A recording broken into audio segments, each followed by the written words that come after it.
श्री राम।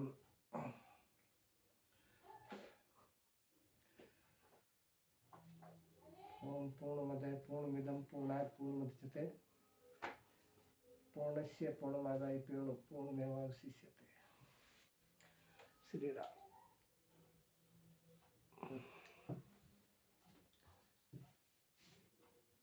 आज पिछली क्लास में हम लोगों ने ब्रह्मांड के विषय में, प्रकृति के विषय में और स्वर है क्या, किसको ये ज्ञान देना चाहिए, उसके बारे में बताया। क्योंकि ये अद्भुत ज्ञान है, इसमें थोड़े से परिश्रम से ही आप बहुत कुछ कर सकते हो। इसलिए ऐसे निकृष्ट आदमी को कभी भी ये ज्ञान नहीं देना चाहिए जो गलत इसका फायदा उठा ले, क्योंकि इसमें ज़्यादा मेहनत की जरूरत नहीं पड़ती है। आपको सिर्फ अध्यात्म के लिए काम में लेना चाहिए, शेष आपकी मर्जी है।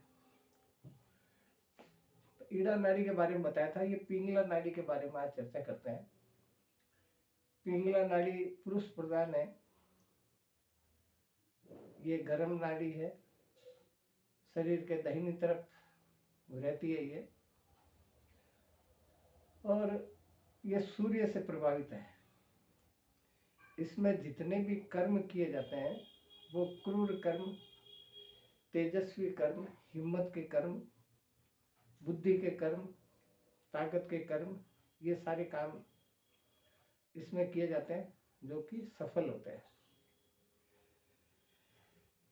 ये सूर्य नाड़ी पुरुष प्रधान इसलिए भी है कि मानव का शरीर, चाहे स्त्री का शरीर हो चाहे पुरुष का शरीर हो, दाहिनी तरफ का शरीर बड़ा ताकतवर होता है। राइट हैंड का जो बॉडी का जितने भी पार्ट है, चाहे बाया दाहिना दिमाग हो, दाहिनी आंख हो, दाहिना कान हो, दाहिना जबड़ा, दाहिने दांत, दाहिना फेफड़ा, दाहिना हाथ पैर, जितने भी हमारे ऑर्गन हैं शरीर के, वो सारे मजबूत होते हैं। और लेफ्ट हैंड के जितने भी अंग है वो सब कमजोर होते हैं।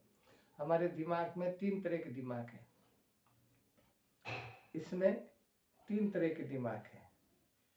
आपने देखा होगा जो वैष्णव संप्रदाय के लोग रहते हैं वो तिलक लगाते हैं, वैष्णव तिलक, उसमें 3 धारियां होती है, जैसे मैंने लगा रखी है। ये लेफ्ट हैंड माइंड, ये राइट माइंड, और जो बीच में जो माताएं मैंने जो मांग भरती है बीच में, वो है मिडिल माइंड। परमपिता परमात्मा की स्मृति अगर होनी है इस शरीर में तो ना लेफ्ट माइंड से होनी है ना राइट माइंड से होनी है। अगर वो स्मृति होनी है तो मिडिल माइंड से होनी है, जो बीच का दिमाग है, मिडिल माइंड। आप किसी की शव यात्रा में अगर गए हो, जो पुरुष वर्ग है, लेडीज को तो जाने नहीं देते हैं, बहुत सारे समाजों में तो महिलाएं भी जाती है शमशान, लेकिन पुरुष अधिकतर जानते हैं कि जब कपाल क्रिया की जाती है ना, तो उस समय आप देखना बारीकी से उसके दिमाग को, उसकी जो नसें निकलती है 3 हिस्सों में निकले, 2 हिस्सों में निकलेगी, वो लेफ्ट और राइट, और बीच में एक बहुत सारा एक गैप टाइप करेगा जिसमें लिक्विड होता है, उसको मिडिल माइंड कहते हैं। मैं अमूमन किसी की शव यात्रा में जाता हूँ या किसी की कपाल क्रिया देखता हूँ फ्यूनरल के अंदर, तो यही चीज देखने जाता हूँ। धर्म तो होता ही है, लेकिन ये चीज मुख्यतः देखने में आती है कि अंत समय में क्या होता है, क्योंकि किताबों में लिखी हुई भाषा है और आंख से देखी हुई प्रैक्टिकल मानी जाती है, जो हम हमारी आंख से देख लेते हैं। तो खैर, ये जब योग का चैप्टर आएगा जब मैं डिटेल से समझाऊंगा। आज पिंगला नाड़ी के बारे में बात करते हैं। पिंगला नाड़ी शरीर का वो अंग है जो दाहिनी तरफ का, टोटली दाहिनी तरफ का अंग है। पिंगला नाड़ी में जितने भी ऐसे काम है जो हिम्मत हो, ताकत के हो, परिश्रम के हो, दंड फंद के हो, कोर्ट कचहरी के हो, थाने वाने के हो, पुलिस का जो भी काम है, वो तमाम काम इसमें करने चाहिए। क्योंकि ईड़ा नाड़ी के अंदर सौम्य कर्म किए जाते हैं और इसमें रौद्र काम किए जाते हैं। अब पिंगला नाड़ी का स्वभाव गर्म है, इसमें से जो श्वास निकलती है वो श्वास भी गर्म है। ईड़ा नाड़ी में जो श्वास निकलेगी वो ठंडी श्वास है, और पिंगला नाड़ी में जो श्वास निकलती है वो गर्म श्वास है। जैसे कि मैंने एक दवा बनाने के लिए आपको बोला था, तो पिंगला नाड़ी को कभी हाथ लगा के सीधे हाथ में कभी पता नहीं पड़ता, ऐसे हथेली में कभी पता नहीं पड़ा, उल्टी करो हाथ को, क्योंकि ये चमड़ी हार्ड है, ये चमड़ी पीछे वाली कोमल है। तो इस पे इस नाक को बंद करके इसमें श्वास छोड़ो, आपको लगेगा कि श्वास मेरा गर्म आ रहा है। तो ये सूर्य से प्रभावित है। मैंने एक चार्ट बना रखा, ऊपर एक चार्ट है बना हुआ, और इस पुस्तक में भी है, और जो लोग यहाँ अजमेर आए उनको मैंने चार्ट वैसे भी दिए बना के। तो आपने देखा होगा चंद्र नाड़ी चंद्र मार्ग को प्रशस्त करती है, और सूर्य नाड़ी सूर्य मार्ग को प्रशस्त करती है। सूर्य नाड़ी सूर्य भेदी कही जाती है, और चंद्र नाड़ी चंद्र भेदी कही जाती है। अब किस प्रकार से इसको भेदा जाता है वो आप लोग प्रश्न पूछते ही हो। मैं जब योग का चैप्टर आएगा जब आपको अच्छी तरह से समझाऊंगा, वैसे आप लोगों को पूछना चाहिए, क्योंकि बहुत सारी चीज़ें जो मेरे दिमाग में रहती है लेकिन आप लोग पूछते नहीं हो। तो ये सूर्य से प्रभावित है, और जो सूर्य में सूर्य को भेदने की शक्ति होती है, सूर्य नाड़ी जो है ये पिंगला नाड़ी, इसको सूर्य को भेदने की शक्ति इसमें मौजूद है। अब सूर्य को भेदने का मतलब सूर्य में छेद करना नहीं है, कैसे भेदना है ये अगर आप पूछोगे तो मैं आपको डिटेल से समझाऊंगा। बाकी जिसके पास भी मेरा पंचांग है उसमें पूरी विधि दे रखी है, जो ऊपर पंचांग है इसमें पूरी विधि दे रखी है। पिंगला में प्राय उत्पत्ति होती है। देखिए बहुत सारी, इसको मैं इस बार क्लास को इस तरीके से समझा रहा हूँ कि आपके एक एक अक्षर समझ में आ जाए, और मेरी किसी भी बात को किसी को कोई आपत्ति लगे, कोई दुख हो उनको या कोई शर्म महसूस हो तो मैं माफ़ी चाहता हूँ। लेकिन ये जो विद्या है हमारे सनातन धर्म की, इसको खोल के बताने में मैं अपना हित समझता हूँ, आप लोगों का हित समझता हूँ। तो सूर्य नाड़ी उत्पत्ति का कारक है। इस संसार में जितने भी जीवों की उत्पत्ति होती है वो सूर्य नाड़ी में होती है, क्योंकि चंद्र नाड़ी पालन का काम करती है, पालक है चंद्र नाड़ी, और सूर्य नाड़ी उत्पादक है, और जो सुषुम्ना नाड़ी है वो संहारक है। संहार में मृत्यु भी हो सकती है, संहार में परमपिता परमात्मा की स्मृति भी हो सकती है। तो रात का तापमान कम रहता है हमारे भूगोल में, इसलिए रात को सूर्य स्वर चलाना चाहिए। और सूर्य स्वर चलाने का एक कारण ये भी है कि जब सूर्य स्वर चलाओगे तो आपकी जठराग्नि प्रज्वलित होगी। एक आदमी रोज बादाम खाता है लेकिन वो चंद्र में खाता है, और एक आदमी सूखी रोटी खाता है वो सूर्य स्वर में खाता है, लेकिन सूर्य स्वर चलाएगा रात को उसको उतनी एनर्जी मिलेगी जितनी वो बादाम खाता है, क्योंकि वो बादाम जो खा रहा है ना वो चंद्र स्वर में खा रहा है, और चंद्र स्वर में जठराग्नि प्रज्वलित नहीं होती है। तो वो जैसे जाएगा आमाशय में जाके बड़ी आंत छोटी आंत में जाके नीचे निष्कासित हो जाएगा। और जो आदमी सूर्य स्वर में चाहे भले ही सूखी रोटी खाए, वो दाल चावल खाए कुछ भी खाए, लेकिन जठराग्नि प्रज्वलित होती है। तो जब जठराग्नि चालू होती है ना शरीर में, तो एक एक जो हमारे जो मिनरल्स है रोटी के खाने के अंदर, भोजन के अंदर एक एक चीज को निकाल कर, जैसे गन्ने की मशीन के अंदर गन्ना दिया जाता है तो जो दो रोलर चलते हैं, उन दोनों रोलर के बीच में जब गन्ना डालते हैं तो बिल्कुल एक एक बूंद उसका निकाल कर वो वेस्टेज को निकाल देती है। इसी प्रकार से सूर्य स्वर में अगर भोजन करेंगे तो वो सारी चीज़ों को निकाल कर वेस्टेज को बड़ी आंत छोटी आंत के द्वारा मल द्वार के द्वारा निकाल देती है। अब प्रश्न ये होता है, आप लोग पूछते नहीं हो, भोजन मैं आपके लिए ये प्रश्न छोड़ रहा हूँ, मैं बताऊंगा नहीं क्योंकि मैंने अच्छी तरह समझा दिया। आप लोगों को भी देखना ना आप कितना समझते हो इसको।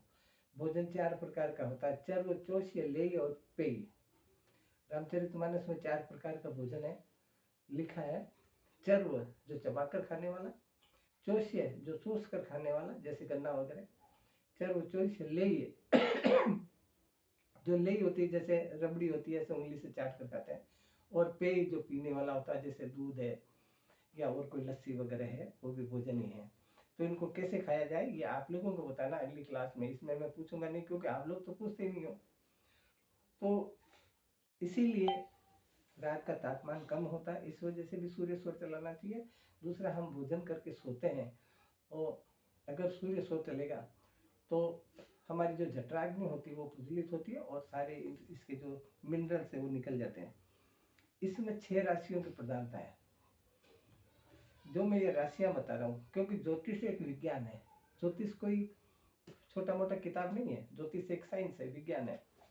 तो ये मेष, मिथुन, सिंह, तुला, धनु और कुंभ, ये राशियां सूर्य स्वर की है, सूर्य प्रधान राशियां हैं। सूर्य का प्राकृतिक नियम क्या है? सूर्य उदय का प्राकृतिक नियम क्या है? मैंने पिछली क्लास में बताया था चंद्र का। सूर्य का प्राकृतिक नियम यह है कि चंद्र पक्ष की, कृष्ण पक्ष की प्रथम 3 तिथि सूर्य की, इसके आगे वाली 3 तिथि चंद्र की, फिर आगे वाली 3 सूर्य की, फिर आगे वाली चंद्र की, ऐसे क्रमवार 15 चंद्र की होती है और 15 सूर्य की होती है। इसमें सूर्योदय होना चाहिए। और ये सूर्योदय कब होगा? जब आप चंद्र में पलंग को त्यागोगे। सुबह चंद्र में उठना तो 100% चंद्र में है आपको। अगर चंद्र में आप उठोगे तो नेचुरल ये वाला प्राकृतिक जो सूर्य है वो उसी के अकॉर्डिंग चलेगा जो तुम्हारे राजयोग के अकॉर्डिंग। और अगर इसके विपरीत हो तो वह अशुभता का संकेत है। सूर्य में ग्रह प्रवेश शुभ कारक होता है। आप घर से निकलो कभी भी तो चंद्र स्वर में निकलो। किसी के प्रवेश कर रहे हो घर में, चाहे अपने घर में गृह प्रवेश कर रहे हो तो भी, और दूसरे के घर में प्रवेश कर रहे हो तो भी, या किसी कार्य विषय से कोई ऑफिस में प्रवेश कर रहे हो या कोई कोर्ट कचहरी में प्रवेश कर रहे हो तो आपको सूर्य स्वर में प्रवेश करना है। तो आप ये लिख के रख लो कि जीत आपकी होगी, मान आपका होगा, सम्मान आपका होगा। जाना तो चंद्र में ही है। इसकी गति विषम होती है। देखिए, चंद्र की गति सम होती है और सूर्य की गति भी सम होती है। सम का मतलब होता है जिसमें 2 का भाग जाए, 2, 4, 6, 8, 10, 12 इस प्रकार से। विषम होती है 1, 3, 5, 7, 9, 11 इस प्रकार से, जिसमें 2 का भाग नहीं जाए। चंद्र स्वर जो लेफ्ट हैंड साइड का हमारा नाक है, ये वाला, इसकी गति सम होती है 2, 4, 6, 8, 10, जिसमें 2 का भाग चला जाए। और सूर्य की गति विषम होती है जिसमें 2 का भाग नहीं जाए, 1, 3, 5, 7, 9, 11 इस प्रकार से। तो ये क्या है गति, ये समझना आपको। आप इस वीडियो को एक बार नहीं 50 बार देखना। अगर आपके समझ में नहीं आए तो आपका सुबह आप चंद्र स्वर में उठे हो, चंद्र के अकॉर्डिंग आपको कपड़े पहनने हैं। और क्योंकि चंद्र स्वर सम है, मैंने बताया ना चंद्र स्वर में घर के बाहर निकलना है, तो सम मतलब ये पैर, ये वाला पैर, लेफ्ट हैंड साइड का पैर अगर चंद्र स्वर चल रहा है तो 2 कदम या 4 कदम इस प्रकार से, जैसे दहलीज के बाहर निकल गए तो, जैसे ये दहलीज है इसके बाहर निकल गए तो 1, 2 ऐसे ठपकार के फिर निकलो। और उसमें प्रवेश कर रहे हो अगले के घर में या ऑफिस में, कोर्ट कचहरी में, तो ये वाला राइट हैंड पैर सूर्य स्वर का, ये पहले 1 बार या 3 बार, 1 बार रखो काफी है, रखो। आप किसी को बोल दो, तंत्र मंत्र फेल हो सकता है, राजयोग फेल नहीं हो सकता। ये मेरा 40-45 साल का अनुभव है। आप उसमें पॉजिटिव रिपोर्ट मिलेगी, आपको सकारात्मक रिपोर्ट मिलेगी, आपकी जीत की, विजय की जीत मिलेगी। इसलिए ये इसको मान लो, दाहिना जो अंग है वो विषम है, बायां अंग है जो सम है, इस प्रकार से इसको मानना चाहिए। अब इसके चलते कौन से काम करने चाहिए जो मैंने पहले आपको बता दिया। युद्ध काल में पिंगला द्वारा किया गया हमले विजय प्रदान होता है। युद्ध काल जैसे ये तो बड़े बड़े देशों में होती है, लड़ाई झगड़ा भी होता है किसी 2 बंदों के बीच में, तो पिंगला द्वारा किया गया हमला विजय, अगर वो पिंगला में हमला कर रहा है तो उसकी विजय होगी। पुरुष की पिंगला और स्त्री की इड़ा, यही वशीकरण का अमोघ अस्त्र है। इसको मैं ज्यादा नहीं समझाऊंगा, आप इतना ही समझ लीजिए कि मेल जो पुरुष है उसका पिंगला नाड़ी और स्त्री का ईड़ा नाड़ी, ये वशीकरण का अमोघ अस्त्र है। इसके बारे में अगर डिटेल आपको जाननी हो तो मेरे को पर्सनल व्हाट्सएप करके पूछ सकते हो, मैं ग्रुप में नहीं बताऊंगा। क्योंकि ग्रुप में नहीं बताने का कारण यह है कि बहुत सारे लोग गलत इस्तेमाल कर लेते हैं। दूरस्थ, क्योंकि ये जो वीडियो है वो तो सारे देश देखेगा, पूरी दुनिया देखेगी, इसलिए कोई भी निकृष्ट आदमी होगा वो इसका गलत यूटिलाइज कर लेगा। इसलिए माफ करना, मैं बता नहीं पाऊंगा। दूर देशों की यात्रा, दूर देशों की यात्रा करनी है आपको। जैसे एक तो लोकल यात्रा होती है, एक दूर देशों की यात्रा होती है, तो प्राय सूर्य में ही करनी चाहिए। मैंने अभी थोड़ी देर पहले बोला था कि कहीं भी आपको जाना हो तो चंद्र सूर्य में जाना चाहिए। लेकिन दूर देश दूर देश दूर देशों की यात्रा करनी, आपको यहाँ से तमिलनाडु जाना, यहाँ से अमेरिका जाना, ऑस्ट्रेलिया जाना, अफ्रीका जाना, यूएई जाना, यूके जाना, तो सूर्य सूर्य में शुभ होती है, अच्छी होती है। और पास की यात्रा चंद्र में लाभदायी होती है। पश्चिम से दक्षिण की यात्रा पिंगला में वर्जित है। पिंगला नाड़ी अगर चल रही हो और आप सूर्य स्वर में निकले हो तो पश्चिम और दक्षिण की यात्रा अगर है तो आपका अंग भंग होगा या मृत्यु भी हो सकती है, या मृत्यु तुल्य कष्ट हो सकता है। इसलिए कभी भी सूर्य नाड़ी चले तो पश्चिम और दक्षिण की यात्रा को अवॉइड करना चाहिए। ये बात वैसे तभी पता पड़ जाती है जब आप सुबह उठते हो। सुबह उठोगे तो आपको उसी के अकॉर्डिंग आपका स्वर चलेगा, इसलिए ज़्यादा इसमें मंथन करने की आवश्यकता नहीं है। सूर्य स्वर के वार है रविवार, मंगलवार और शनिवार, 3 बार। रविवार, मंगलवार और शनिवार 3 बार सूर्य के हैं। अगर मान लीजिए सूर्य की तिथि हो और सूर्य का वार हो और सूर्य स्वर आपका चल रहा हो और इसमें अगर किसी ने कोई बात कह दी, अगर आपके लेफ्ट हैंड बेटा उसको कोई बात कह दी आपने, उस बात को लोहे की लकीर समझना, वो 70% घट के रहेगी।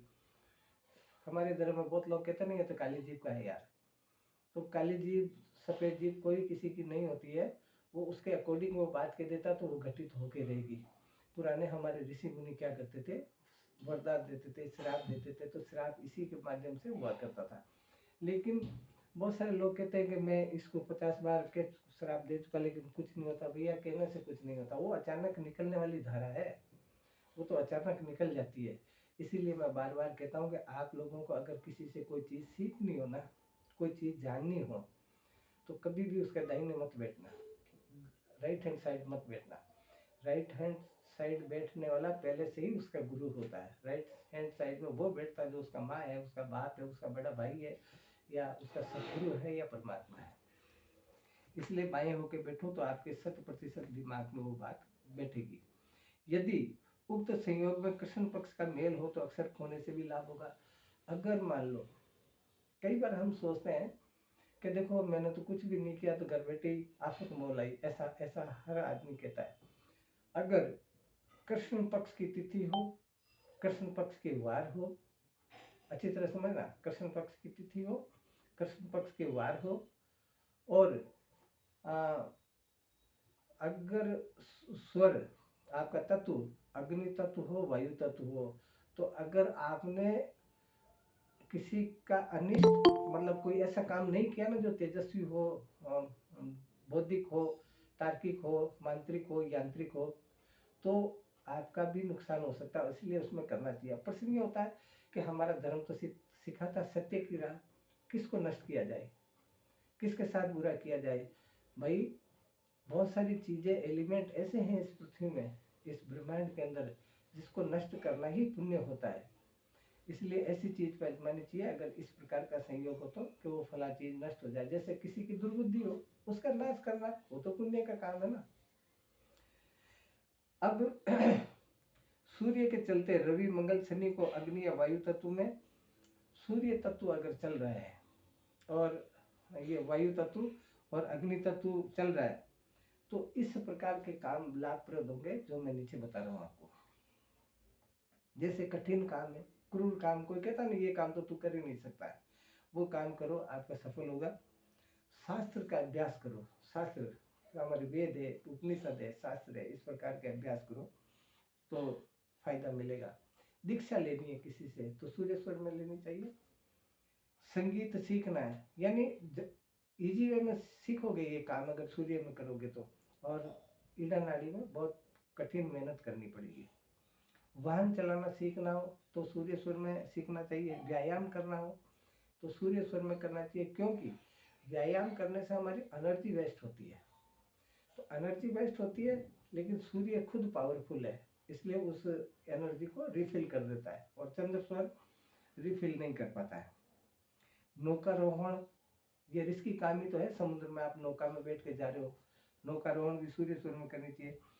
यंत्र मंत्र तंत्र की रचना करनी हो या सीखना हो, यंत्र मंत्र तंत्र, मंत्र कहते हैं बोलने को, जैसे ओम भूर्भुवस्सुः तत्सवितुर्वरेण्यं भर्गो देवस्य धीमहि धियो यो न प्रचोदयात्, ये तो मंत्र है।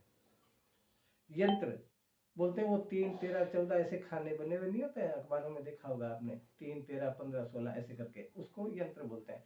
और तंत्र उसको बोलते हैं जो मैं करूंगा तो यहाँ, बोलूंगा तो यहाँ, लेकिन वो साबित होगा, इम्प्लीमेंट होगा, जैसे जयपुर, बॉम्बे, एमपी, यूपी, कहीं भी, हिमाचल, कहीं भी, यानी अपने से दूर किसी पे इफेक्ट करना। तो ये चीजें अगर सीखनी हो तो भी सूर्य स्वर में। पर्वत या किले पर चढ़ना, किसी दुर्गम रास्ते में चढ़ना हो, किले पे चढ़ना हो, इसको आजमा के देखना। आप चंद्र स्वर में एक बार चढ़ के देखना, थक जाओगे बुरी तरह से। वही यात्रा दूसरे दिन सूर्य स्वर में चढ़ के देखना, थकना तो फिर भी होगा, लेकिन उतना नहीं जितना चंद्र स्वर में आप थक गए हो, परेशान हो गए। इसलिए सूर्य स्वर में कठिन काम, चढ़ाई वगैरह ये सारा सूर्य स्वर में करना। विषय भोग ये भी सूर्य स्वर में प्रभावी होता है। युद्ध सूर्य स्वर में, और पशु पक्षी का क्रय विक्रय, गाय भैंस खरीदनी हो, तोता कुत्ता वगैरह कुछ खरीदना हो तो सूर्य स्वर में। काटना छांटना हो तो सूर्य स्वर में। कठोर यौगिक साधना हो, यौगिक साधना बहुत कठिन कठिन यौगिक साधना है, वो भी आपको करनी है तो सूर्य स्वर में करनी चाहिए। राज दर्शन, राजा के दर्शन, अब आप बताइए इस शरीर का राजा कौन है? इस शरीर का राजा आत्मा है, इस शरीर का राजा परमात्मा है। उसके दर्शन करने हो या बहुत बड़े आदमी के दर्शन करने हो तो विवाद, किसी से विवाद हो तो सूर्य स्वर में ही निपटेगा वो। किसी के समीप जाना हो तो सूर्य स्वर में जाना चाहिए। स्नान और भोजन सूर्य स्वर में करना चाहिए। स्नान सूर्य स्वर में क्यों करना चाहिए? क्योंकि सूर्य स्वर में अगर स्नान करोगे, आप चंद्र स्वर में स्नान करोगे तो आपको ठंड का आभास होगा और ठंडा लगेगा और आपको ठंड की कोई रोग हो सकता है। और सूर्य स्वर में करोगे तो आपकी बॉडी का टेम्परेचर ऑलरेडी तेज होता है और उसमें नहाओगे तो इतना फर्क नहीं पड़ेगा।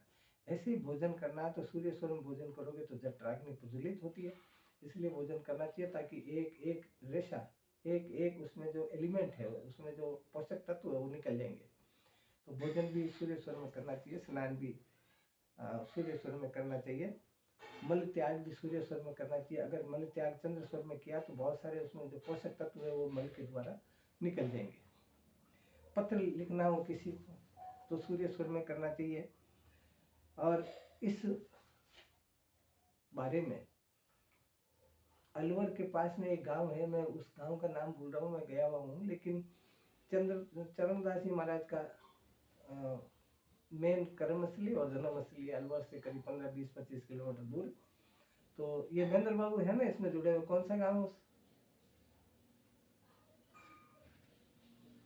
महेंद्र डेहरा गांव है गुरुदेव। है डेहरा, हाँ डेहरा, डेहरा गांव चरणदास जी महाराज की कर्मस्थली भी है और जन्मस्थली भी है। मैं वहाँ जाकर आया, सेवादास जी महाराज वहाँ के पीठाधीश है। तो डेहरा में उनका जन्म हुआ था, अलवर के पास में है, 20-25 किलोमीटर दूर है। तो उन्होंने ये लिखा, मैंने पिछली क्लास में बताया था कि इस कलयुग के जो राजयोग के महापुरुष हुए, महानतम पुरुष हुए, वो चरणदास जी महाराज हुए। और चरणदास जी महाराज का डेरा में अलवर के पास में उनका निवास स्थल है। और कभी आपका यात्रा करने का मूड हो तो वहाँ 1000 आदमी एक साथ रुक सकते हैं, इतना लंबे चौड़े धर्मशालाएं वगैरह वो बनी हुई है मंदिर के अंदर ही, और सारी सुविधाओं से युक्त है वो। तो इस बार शायद मैं जीवित रहा तो वही चातुर्मास का विचार बनाऊंगा, तो आपकी कभी यात्रा हो तो देखना, बहुत पावन जगह है। तो उन्होंने चरणदास जी महाराज ने ज्ञान स्रोत में लिखा है कि जो खांडो कर लियो चाहे, जाकर बेरी ऊपर वाए। अगर खांडो यानी युद्ध करना हो आपको बेरी के ऊपर, दुश्मन के ऊपर, तो चंद्र स्वर में करना चाहिए। युद्ध बाण ग्रहण जीते सोई, दाहिने स्वर में चाले जोई। युद्ध में वही जीतेगा जो दाहिने स्वर चल रहा है। दाहिना स्वर कब चल रहा है? जब हमला कर रहे हो। भोजन करे करे स्नाना, मैथुन कर्म ध्यान प्रधाना, बही लिखे कीजिए व्यवहार। ये बड़े लोग होली दिवाली को बही लिखते हैं ना, बही लिखे कीजिए व्यवहार, किसी से व्यवहार करना, पैसे टके देने। गज घोड़ा वाहन हथियारा, विद्या पढ़े नहीं जो सादे, मंत्र सिद्धि ध्यान अराधे, बेरी भवन गवन को कीजिए। बेरी के घर कभी भी चंद्र स्वर में नहीं जाना चाहिए, भूल के मत जाना चाहिए, मृत्यु तुल्य कष्ट होगा, या अंग भंग हो सकता है, या गाली गलौज आपका अपमान हो सकता है। ये याद रखना, घर से तो चंद्र में ही निकलना है, इस बात को भूलना मत आप। हाँ, बेरी भवन गमन को कीजिए, अनुकाई को ऋण जो दीजिए। अगर किसी को ऋण दे दिया ना चंद्र स्वर में, तो वापस आने की उम्मीद मत करना, रुलाएगा बहुत वर्षों तक वो। ऋण काऊ पे जो तू मांगे, विष अरु भूत उतारन लागे, चरणदास सुखदेव विचारी, ये चर कर्म भानु की नारी। भानु कहते सूर्य को, कि ये इतने कर्म भानु की नारी, यानी भानु के बस में है, सूर्य के बस में है, पिंगला नाड़ी के बस में है। इसी के अकॉर्डिंग शिव सरोदय में लिखा है कि सूर्य नाड़ी पूर्वाहन रुद्र कर्माणी कार्येत।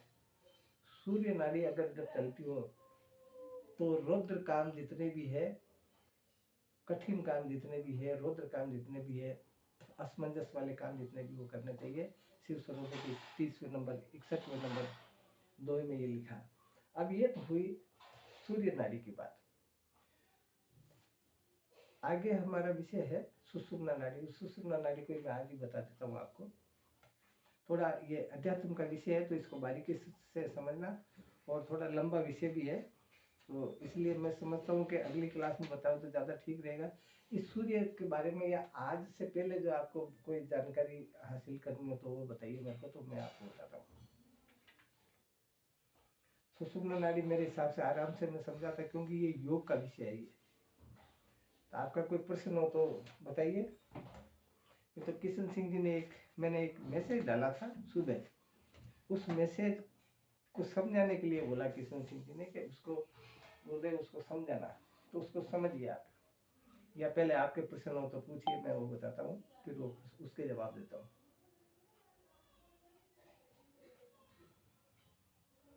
आप लोगों के कोई प्रश्न हो तो पूछिए, नहीं तो मैं उसका जवाब देता हूँ। गुरुदेव, आपने कहा कि लेफ्ट वाला हिस्सा छोटा होता है और राइट वाला बड़ा होता है शरीर का। हाँ, नहीं मैंने छोटा बड़ा नहीं बोला, कमजोर लेकिन होता है। मैंने तो ऐसा भी देखा है कि अच्छा अच्छा कमजोर से है। मुझे लगा कि उसके साइज के हिसाब से भी है, क्योंकि मैंने ये प्रश्न आपसे पहले भी पूछा था नहीं पर्सनली। नहीं, मैं कमजोर बता रहा हूँ, छोटा बड़ा नहीं होता है, छोटे बड़े नहीं होते, अंग बराबर ही होते हैं, लेकिन कमजोर होता है, वीक होता है।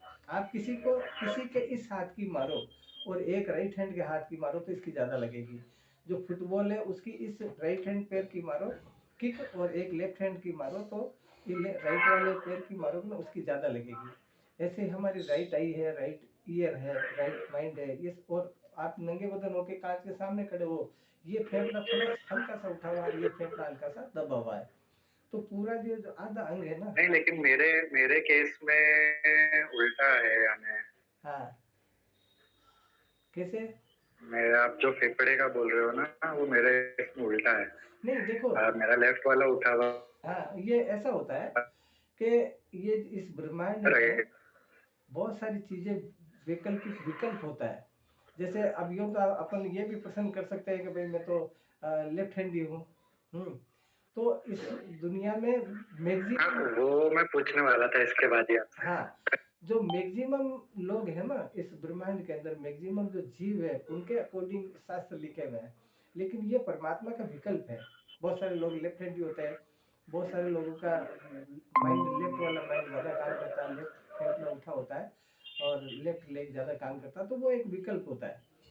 लेकिन अमूमन जो मैक्सिमम अधिकांश लोगों का, अधिकांश महिला पुरुषों का राइट हैंड साइड का अंग मजबूत होता है।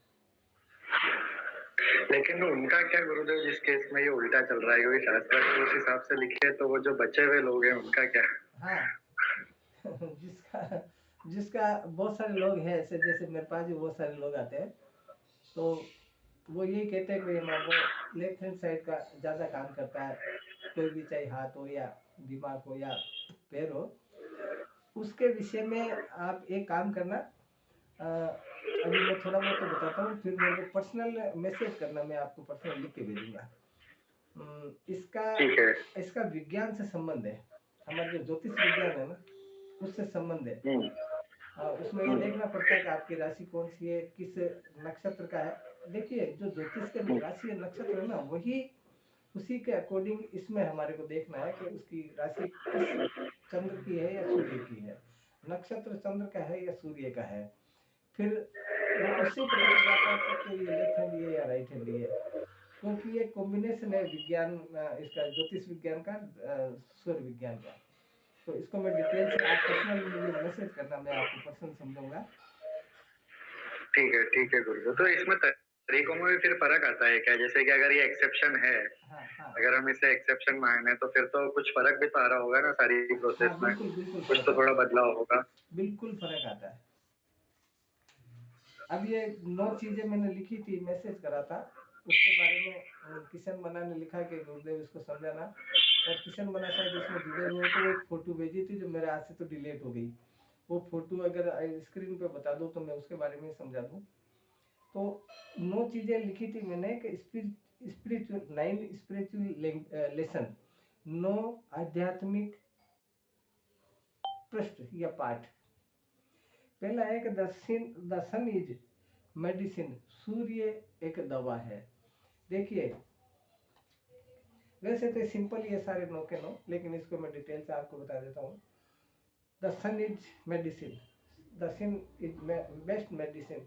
आप सुबह सुबह जब सूर्योदय हो, बाल्यकाल का सूरज, उसमें छत के ऊपर बैठ जाइए या जहाँ भी आपको सुविधा लगे वहाँ बैठ जाइए। रीढ़ की हड्डी पे जितना इसका रोशनी पड़े, क्योंकि हमारे चक्र रीढ़ की हड्डी पे है, तो रीढ़ की हड्डी पे जितना चक्कर पड़े, मैं ये नहीं कर रहा हूँ नंगे बदन होके बैठना है। आप कमीज पहन के बैठिए, कोई कपड़ा और भी पहन के बैठिए, लेकिन आपकी पीठ उधर होनी चाहिए सूर्य की तरफ, सूर्य के अपोजिट होनी चाहिए, सूर्य की तरफ पीठ होनी चाहिए आपकी। तो आपको पूरे पूरे विटामिन जो सूर्य से मिलने वाले हैं वो मिलेंगे आपको। दूसरा फायदा ये होगा कि इससे चक्र प्रभावित होंगे शीघ्र, अगर आप नियमित ऐसा अभ्यास करोगे, नियम बना लोगे तो। एक इसका एक और विकल्प है कि बहुत सारे लोगों का ये प्रश्न होता है कि सूर्य का मेडिटेशन किया जा सकता है या नहीं, क्योंकि सूर्य इज ए बेस्ट मेडिसिन, सूर्य अच्छी दवा है। तो इस दवा को मेडिटेशन में कैसे रूपांतरित किया जाए? आप छत पे बैठ जाइए या जहाँ भी आपको सूरज आसानी से दिखे वहाँ बैठ जाइए, और एक बार सूरज को देखो, मुझे देखो एक बार, जैसे सामने मेरे सूरज है, मैं उसको देख रहा हूँ, तो सूरज को हल्के से, सूरज को कभी नंगी आंखों से मत देखना, नज़र कमजोर हो जाएगी। क्योंकि मैंने गलती करी, जो मेरे रेटिना दोनों जल गए। तो सूरज को एक बार ऐसे देख लो, हल्का सा ऐसे देख के आँख को हल्की सी बंद कर लो, हल्की सी बंद करके, और रीढ़ की हड्डी सूरज की तरफ रहने दो, फिर अपोजिट साइड में देखो, तो 2 काले काले स्पॉट दिखेंगे आपको दोनों आंखों के सामने। उन दोनों काले काले स्पॉट को आप मेडिटेशन करो, दोनों काले काले स्पॉट को मेडिटेशन करो, तो आपकी सुषुम्ना सक्रिय होगी पहली बात तो। क्योंकि जैसे जैसे वो नियरेस्ट आते जाएंगे ना दोनों दोनों काले स्पॉट, क्योंकि आंखें हमारे 2 है, दोनों आंखों से सूरज को देख के उधर देख रहे हैं, तो 2 स्पॉट दिखेंगे। उन काले स्पॉट जैसे जैसे जैसे जैसे वो पास में आते जाएंगे, अगर वो मिल गए तो इसका मतलब हमारी सुषुम्ना चलने से जागृत हो जाएगी। सुषुम्ना जागृत होने का मतलब आप समझते ही हो। तो एक ये है, तो ये बहुत अच्छी दवा है, सूरज हमारे लिए बहुत अच्छी दवा है। दूसरा है कर्मा इज रियल, कर्म ही सत्य है। कर्म, गीता में लिखा है कर्मण्येवाधिकारस्तु मा फले कदाचन। क्योंकि जब हम इस संसार से विदा होंगे, इस शरीर को छोड़ के जाएंगे, तो हमारे कर्म का लेखा जोखा होगा। ये नहीं कि मैं कुमार हूँ, कि मैं नाई हूँ, कि मैं मेघवाल हूँ, कि मैं चमार हूँ, कि मैं राजपूत हूँ, कि मैं बनिया हूँ, कि मैं ब्राह्मण हूँ। इसका हिसाब नहीं होना है, कर्मों का हिसाब होना है। इसीलिए दूसरा पॉइंट है कर्मा इज रियल, कि वास्तव में कर्म ही सत्य है। गीता में भी लिखा भगवान कृष्ण ने कर्मण्येवाधिकारस्तु मा फले कदाचन। तो कर्म पवित्र रखना चाहिए हमारा। नंबर 3 है pranayama is the life force of energy. प्राण हमारे, जो प्राण है हमारा, वो प्राण is the life force of energy, हमारे जीवन चक्र की शक्ति है, प्राणी शक्ति है। हम जितनी भी कार्यकलाप करते हैं इस दुनिया में, भौतिक जगत के लिए, सोशल जगत के लिए या अध्यात्म की जगत के लिए, वो प्राण के द्वारा ही करते हैं। इसलिए प्राण हमारे इस चक्र का, भौतिक चक्र का, प्राकृतिक चक्र की बहुत बड़ी एनर्जी है, बहुत बड़ी शक्ति है। तीसरे नंबर का मतलब ये हुआ। Number 4, the moon strength your physics ability, चंद्रमा आपके शक्ति का, फिजिक एबिलिटी आपकी जो क्षमता है। मैं अभी थोड़ी देर पहले बताया कि योग क्रिया आपको सूर्य स्वर में करनी चाहिए, तो चंद्र का कोई महत्व नहीं है। इसका मतलब चंद्र का महत्व है, चंद्र हमारे शरीर को, आप सूर्य स्वर में कोई चीज कर रहे हो, एक मटके के अंदर आप 2 मटके पड़े, दोनों मटकों के बीच में एक नली लगा दो, एक मटके को आप खाली करते रहो, इसको, इस मटके को खाली करते रहो, तो पानी इसमें से भी कम होगा कि नहीं? इसमें कम होगा, लेकिन इसकी जो धार है निरंतर, उस धार को बंद नहीं होने देगा। ये चौथे नंबर का मतलब यही है कि आप जब कोई काम करोगे, योगिक साधना हो या और कोई साधना किसी प्रकार की करनी हो, तो आपके शरीर में किसी प्रकार की कमी ये चंद्र नहीं होने देगा, ये वापस रिफिल करते रहेगा उसको। इसलिए ये फिजिकेबिलिटी है ये। Number 5, everything is connected in this universe, हर जीव, हर मानव इस यूनिवर्स बोलते हैं ब्रह्मांड को, इस ब्रह्मांड से कनेक्टेड है, लेकिन हमें पता नहीं है। हम गुरुदेव की शरण में नहीं जाते हैं तो हमें पता नहीं रहता है, और गुरुदेव की शरण में जाते हैं तो वो हमें बताते हैं, वो हमारे को समझाते हैं। तो प्रत्येक जीव जगत इस ब्रह्मांड से कनेक्टेड है। इस घर में लाइट की फिटिंग में कर दूं, मान लीजिए इस घर में लाइट की फिटिंग कर दूं, और वहां से पोल से, मेन पोल से भी कनेक्ट है ये, लेकिन एमसीबी डाउन है, तो इसका मतलब ये नहीं कि लाइट से कनेक्ट नहीं है, लाइट से कनेक्ट है, एमसीबी डाउन है। तो एमसीबी को वापस अप करने का काम हमारे गुरुदेव करते हैं। तो इसीलिए हम पूरे यूनिवर्स से कनेक्टेड है, प्रत्येक जीव कनेक्टेड होता है इससे, यूनिवर्स से। आगे वाला है कि healing is an everyday process, healing अध्यात्म रोज का प्रोसेस है, रोज अध्यात्म का प्रयास हमें रोज करना चाहिए।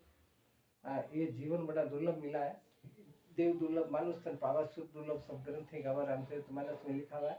तो खाली खाने पीने में, बोगेचा में, इसी में हम जीवन को घुमा दें। मैं ये नहीं कह रहा हूँ कि ये सब चीजें नहीं करनी चाहिए, मानव जीवन मिला है, ये सारी चीजें करो, लेकिन कम से कम एक घड़ी आदि में पुनियाद, तुलसी सत्संग साध की कटे कोटि अपराध, कुछ समय तो उस परमपिता के ध्यान में लगाइए, क्योंकि ये अगर नहीं लगाएंगे तो ये तब हमें पछताना पड़ेगा जब हम अंत समय में हमारा जो जीवन समाप्त हो जाएगा, जिसको हम मृत्यु बोलते हैं, तब पता चलेगा। आगे वाला है कि हीलिंग इज एन, हाँ ये तो बता दिया, ये energies are real and your body can serve them, energy शक्ति हमारे शरीर में है, वो रियल है, वास्तविक है, और your body can serve them, आपकी शरीर, आपकी बॉडी उसको सर्व कर रही है। ये सारा प्रोसेस रोज हो रहा है हमारे शरीर में, लेकिन क्योंकि समझे बिना भोला रह गया जगत का कई लोग, दवा दर्द की जाने बिना कई मेटन चाहिए रोग, हम समझ नहीं पा रहे। जो अंदर ही अंदर ये प्रोसेस तो हो रहा है, रोज हो रहा है। अगर रोज नहीं होता तो हम जीवित कैसे रहते? अंदर कोई मशीनरी अगर काम नहीं कर रही तो हम जीवित कैसे रहते? हो तो रहा है, लेकिन हम समझ नहीं पाते हैं। जिस प्रकार से मैंने ये दुआ बताया कि समझे बिना भोला रह गया जगत का कई लोग, दवा दर्द की जाने बिना कई मेटन चाहे रोग, ये मारवाड़ी का है, बहुत सारे लोग मारवाड़ी नहीं समझते होंगे। आगे है कि happiness and self love is medicine, खुशी, हमारे ऋषि मुनि कहते हैं ना, मुस्कुराते रहो। हैप्पीनेस, खुशी जीवन, हैप्पीनेस एंड सेल्फ लव, और खुद से प्यार करना, ये सबसे बड़ी दवा है। हम खुद से प्यार करते ही नहीं है, खुद के शरीर की तरफ ध्यान देते ही नहीं है, न कभी खुश रहे, कभी कोई चिंता, कभी किसी प्रकार की टेंशन, कभी किसी प्रकार की टेंशन। इस अनहैप्पीनेस को हैप्पीनेस में बदलने का सबसे बड़ा अगर कोई अस्त्र है, कोई वज्र है, तो वो है मेडिटेशन। मेडिटेशन से अनहैप्पीनेस जितनी भी है वो हैप्पीनेस में चेंज हो जाएगी। लेकिन हम करें जब है ना, करते नहीं है, बस सुन लेते हैं। तो ये है इन प्रश्नों का इनका आंसर। अब आप लोगों को और कोई प्रश्न पूछना था आप पूछिए, नहीं तो क्योंकि सुषुम्ना का चैप्टर लंबा चौड़ा है, इसलिए मैं सोच रहा हूँ कि इसको पूरी क्लास में समझाया जाए। और चंद्र के बारे में, सूर्य के बारे में, या ब्रह्मांड और राज्यों के बारे में, प्रकृति और राज्यों के बारे में, जीव और राज्यों के बारे में, किसी के बारे में आपको पूछना जो मैं पढ़ा चुका हूँ पिछले, उसके बारे में आप पूछिए। आप एक गुरुदेव विश्राम गुरुदेव, हाँ एक प्रश्न छोटा सा और ये बीच में, हाँ पितृ व प्रेत, पितृलोक, प्रेतलोक और पृथ्वीलोक, पितृलोक, सूर्यलोक और स्वर्गलोक, ये 4 लोग है। तो पितृलोक के बीच में, पृथ्वीलोक के बाद में जब मनुष्य प्राण निकल जावे, प्राण वायु जब निकल जावे तो मनुष्य पृथ्वीलोक पहलो पड़ाव पितृलोक में करे, ऐसा पंडितों की भ्रांति है ये। तो उन्होंने ये कहा गया कि फिर बाद में उन्होंने ये कहा कि पितरों का तर्पण क्यों जरूरी है, पितरों को याद करना क्यों जरूरी है, पितरों को खुश करना जरूरी है, और वो सिर्फ पंडित ही करवा सकते हैं, या फिर साधक जो साधना कर रहा है वो अपनी साधना से, अपने ज्ञान से, अपने तरंगों से, अपने विचारों से ईश्वर की कनेक्टिंग जो इन चक्रों के द्वारा होती है, क्या उससे उनको मना सकता है? कोई भी साधक कर सकता है, जरूरी नहीं है कि कोई पंडित ही करे। पहली बात तो ये समझिए तो आप, पंडित के पास जाकर के पिंड हराना, ये हराना, वो हराना, तो ये तो बहुत सारे लंबे समय पहले, जैसे बहुत लंबा समय पुराने समय में आदिकाल में बहुत सारे लोग अपने पूर्वजों की अस्थियां प्रवाहित नहीं कर पाते थे, और पूरे गांव की इकट्ठे करके 2-3 पीढ़ी बाद में जाते थे कोई, और महाकुंभ तो ये स्नान करने उनके सपने में भी नहीं आता था, कई जीवन निकल जाते थे लोगों के, कई पीढ़ियां निकल जाती थी। और आज भौतिक सुविधाएं बढ़ जाने की वजह से होड़ लगी पड़ी है कि मैं कुंभ स्नान करने जाऊं, मैं वहां जाऊं, मैं वहां ये करूं, मैं तर्पण करूं, तो क्या वो जीवन में करना अनिवार्य है? देखो ये हमारा प्रश्न है। देखिए, पहली बात तो किशन बना, ये बहुत बढ़िया अच्छा प्रश्न है आपका। सबसे पहले तो हमारे को ये समझना है कि लोग कितने होते हैं। हम विज्ञान पढ़े हुए हैं, इस कलयुग में पैदा हुए हैं, पहले भी पैदा हुए हैं, लेकिन अभी वर्तमान में कलयुग में है। कलयुग विज्ञान के समावेश से जो अध्यात्म है उसको स्वीकार करता है, और हम लोग जो आध्यात्मिक लोग हैं वो धर्म के आधार पर विज्ञान को जोड़ते हैं, और विज्ञान अपने आधार पर धर्म को जोड़ता है।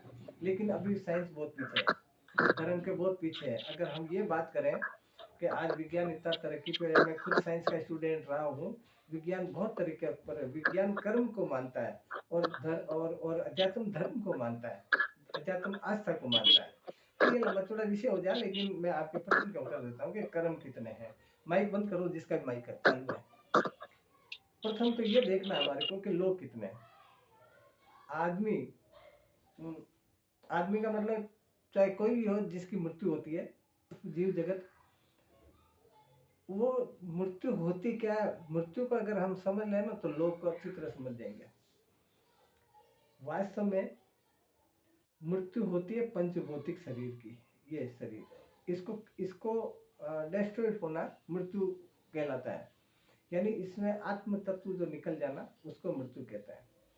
अब प्रश्न ये है कि हमारा वेदांत ये कहता है, हमारे सनातन धर्म में एक शास्त्र है वेदांत का, और जिसके जगत गुरु है जगत गुरु शंकराचार्य। वेदांत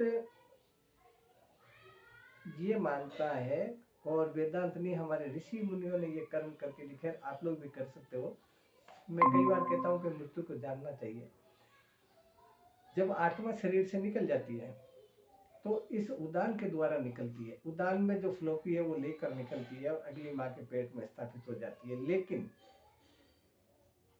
इसके पहले ये देखना कि हम क्या ये जो मरा ना, जिसको हम मृत्यु मान रहे वही शरीर है, ये तो भौतिक शरीर है, इसको स्थूल बॉडी बोलते हैं, इसको नेचुरल बॉडी बोलते हैं, भौतिक शरीर जो खत्म हो जाता है, जिसको हम जला के आ जाते हैं। लेकिन इसके अलावा एक शरीर होता है, एक बॉडी होती है सूक्ष्म शरीर। अब सूक्ष्म शरीर क्या चीज है, ये मैंने पिछली क्लासों में आपको बताया था। सूक्ष्म शरीर उस तत्व, उन तत्वों का नाम है, जैसे मैं एक एग्जांपल बताऊं। कई बार जैसे जोधपुर वालों ने भी कई बार बोला कि एक बार गुरुदेव ने ऐसे ऐसे यहाँ आए, ऐसे हुआ।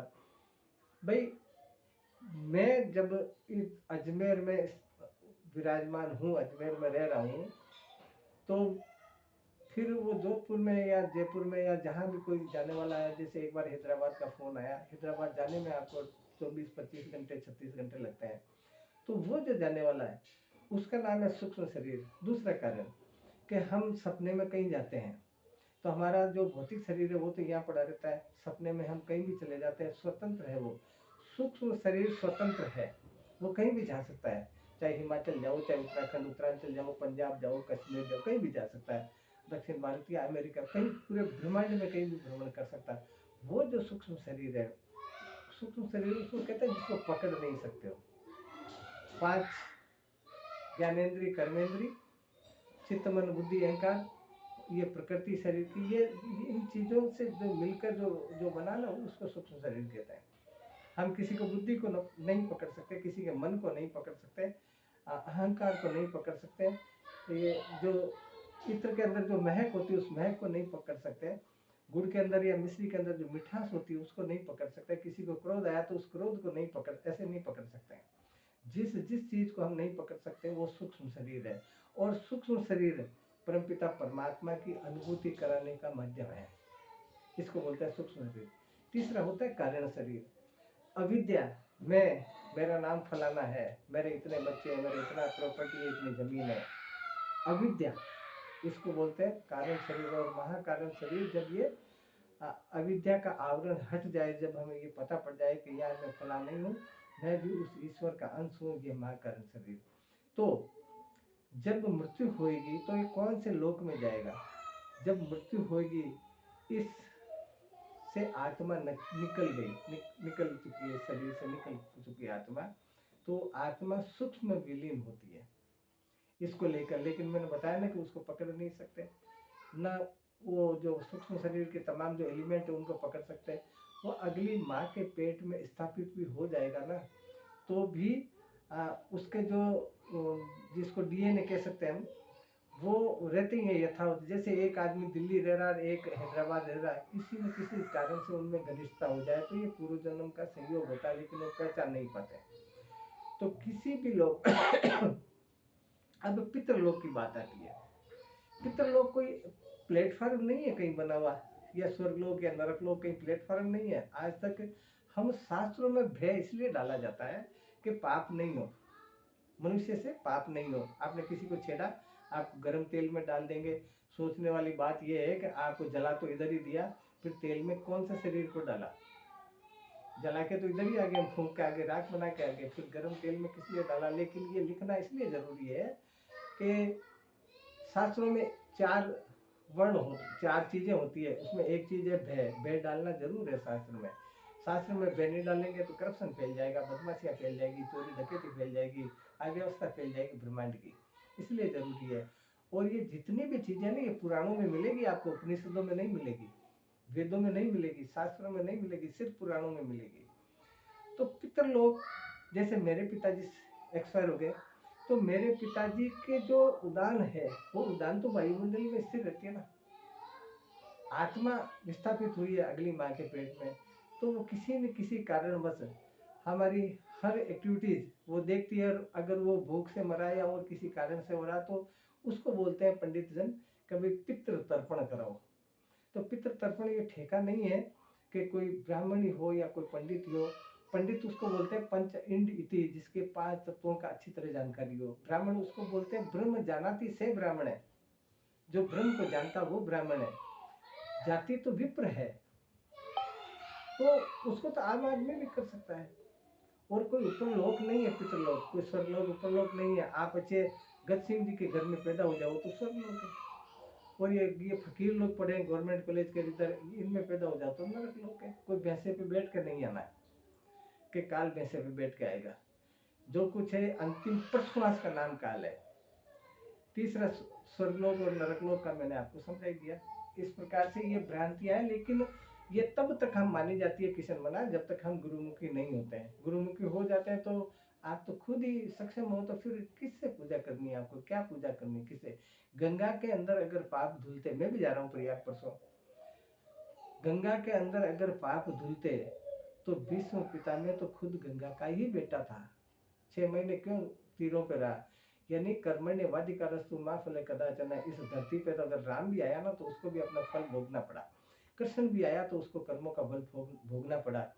तो आम आदमी की क्या विसात है बेचारे की?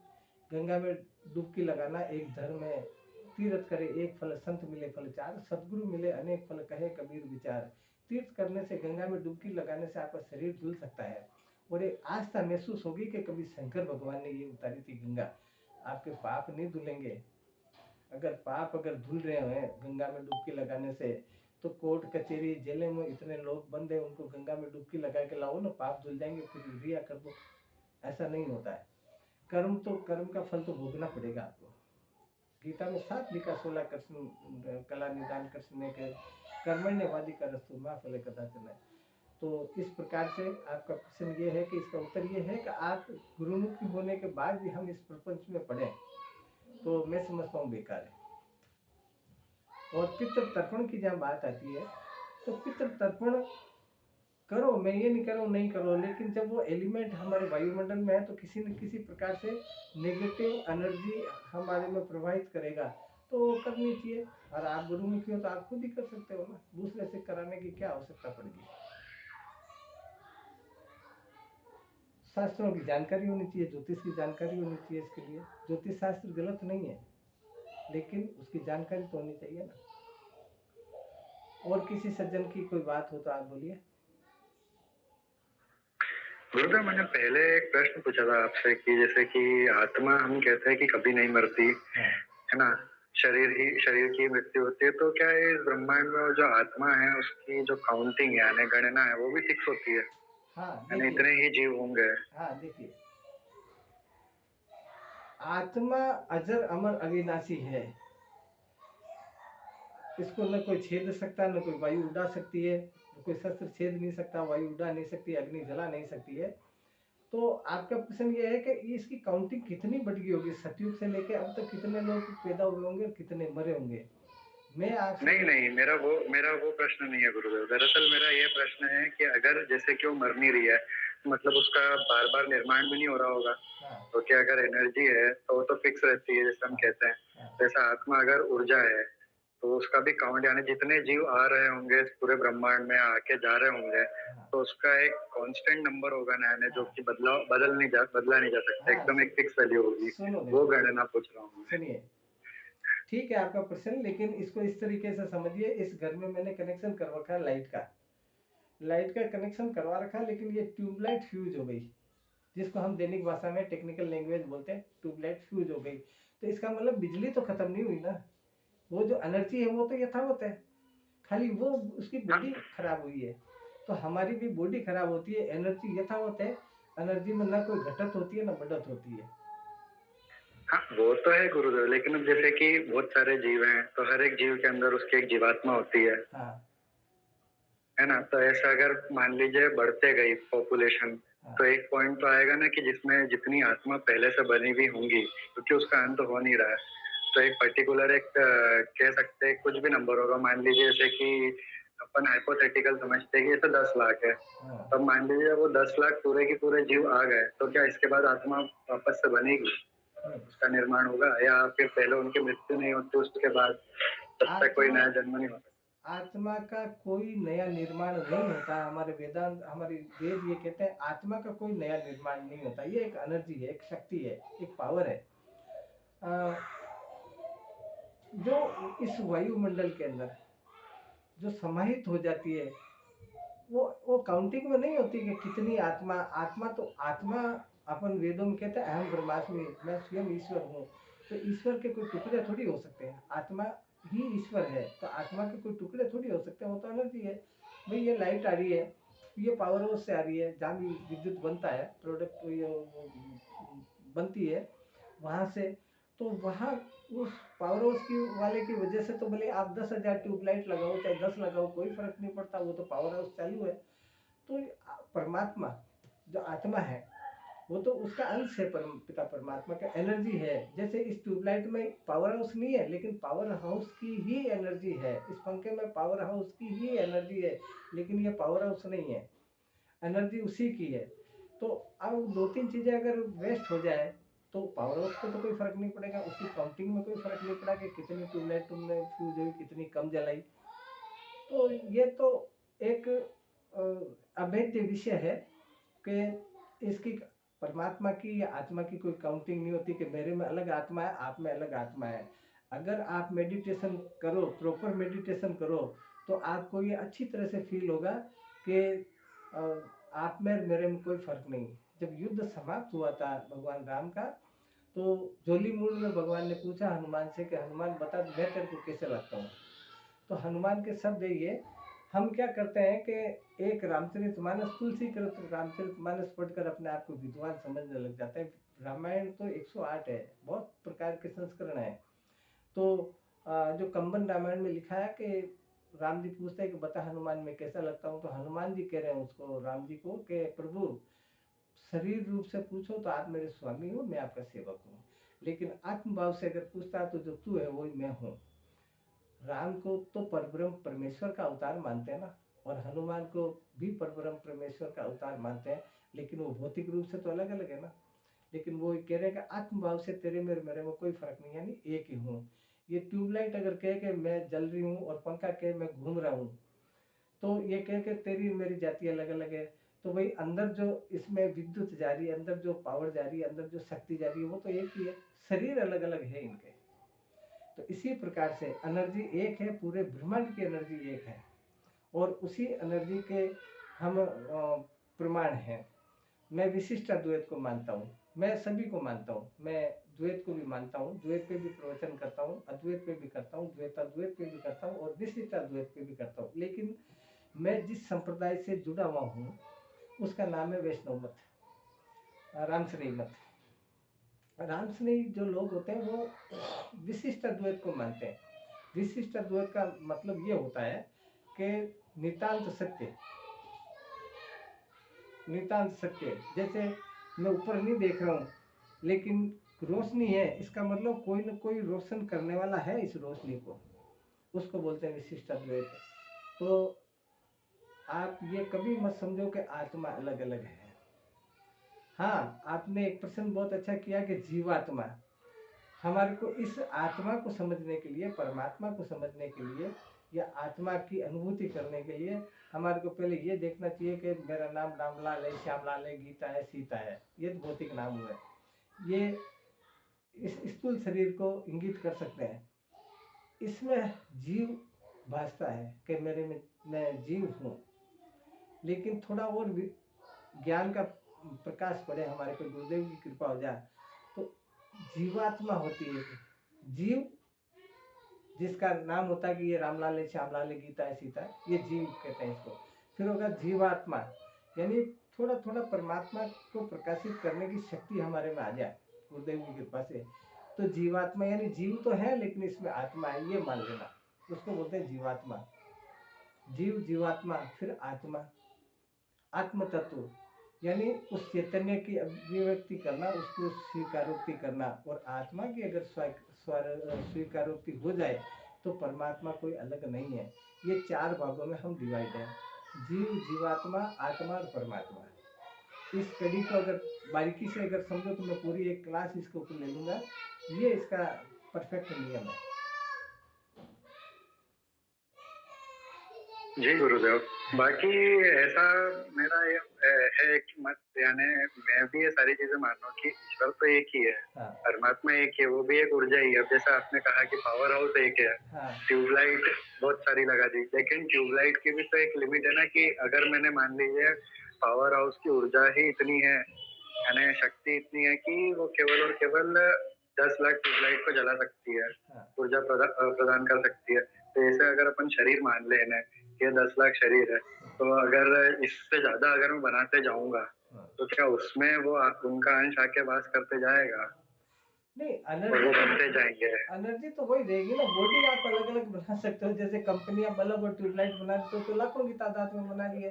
तो हाँ वो तो है गुरुदेव, लेकिन अब जैसे हमने लगा दिया, जैसे कि 10 लाख पूरे की पूरे साथ में लगे हुए हैं, हाँ है ना। अब मान लीजिए मैंने 10 लाख में 5 लाख और जोड़ दिया, तो क्या पावर हाउस वो 15 लाख को जला पाएगा? हाँ यानी इस तरीके का प्रश्न है मेरा थोड़ा।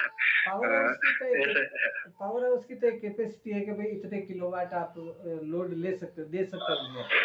लेकिन हाँ, तो वैसा ही मेरा है कि इस तरीके से अब देखिए जैसे कि बहुत सारे लोग अभी धरती पे जन्म ले रहे हैं, हाँ तो इनके अगर हम देखें पुराने जमाने के लोगों के हिसाब से, तो इनके एक तरीके से देखेंगे तो शारीरिक जो मजबूती यानी जो शरीर है उनके मुकाबले ये जो नए लोग आ रहे हैं उनका शरीर कमजोर होता जा रहा है, उम्र भी कम होता जा रहा है, तो इसका भी कुछ प्रभाव पड़ रहा है क्या? देखो, इसका कारण तो ये है कि आप हमारे उपनिषद पढ़िए, सतयुग के अंदर अभी मैक्सिमम हाइट 7 फीट है आदमी की। 7 फीट से ज्यादा कोई नहीं मिलेगा आपको पूरे ब्रह्मांड के अंदर।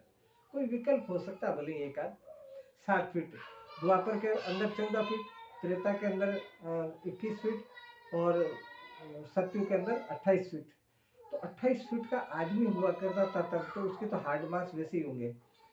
21 फीट का हो उसका हार्ड मास वैसे ही होंगे, 14 फीट के उसके हार्ड मास ऐसे ही होंगे। अब कलयुग का प्रथम चरण चल रहा है, क्योंकि मैंने ज्योतिष में भी कोर्स किया, आचार्य किया। अब 7 फुट मैक्सिमम हाइट है आदमी की, लेकिन कलयुग के प्रथम चरण में 125 साल आदमी की औसत आयु है। सबकी तो नहीं, औसत आयु बता रहा हूँ। लेकिन जो जो चरण नीचे जाएगा, आप ज्योतिष शास्त्र को पढ़ के देखो, जो कलयुग का जो अंतिम चरण चलेगा उसमें 10 साल की मात्र आयु रहेगी आदमी की, ऐसा हमारा ज्योतिष विज्ञान कहता है। अगर कोई ये स्वीकार नहीं करे तो उस बात को स्वीकार क्यों कर रहे हो कि रावण ने पंचलक्ष शस्त्र सहस्त्राणी त्रिय अर्ध दिवस राज करो इस समय। 5 लाख पंचलक्ष त्रिय अर्ध दिवस 5 लक्ष 3 दिन और आधे दिन, इतना तो उसने राज किया। तो उसकी उम्र कितनी होगी? यानी युग के हिसाब से आयु है। कलयुग भी जो जो नीचे डाउन होता जाएगा, आयु कम होती जाएगी। अंत में 10 साल की उम्र में आप शादी भी करोगे, बच्चे बच्चे भी होंगे आपके, सब कुछ विवाह वगैरह सारे कुछ होंगे और यहाँ से इतिश्री हो जाओगे। तब हम ये सोचेंगे कि यार कलयुग के प्रथम चरण में तो 125 साल की उम्र होती है, तो उन बच्चों को यह असंभव लगेगा।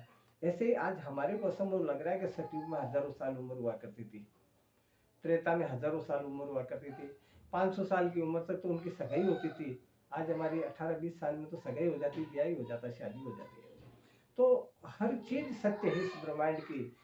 सवाल ये है कि हम उपनिषदों का, हमारे वेदों का अध्ययन नहीं कर पाते। तो इस विषय में और आप लोगों के कोई प्रश्न हो तो मुझे व्हाट्सएप कर देना। इस ग्रुप में किया करो व्हाट्सएप, ताकि सब लोगों को पता पड़े, सब लोग भी अपने अपने स्टेटमेंट बतावे, अपने अपने वक्तव्य बतावे। तो इस क्लास को यही विराम देते हैं आज। जी गुरुदेव। जय श्री राम। जय श्री राम। जय श्री राम। जय श्री राम।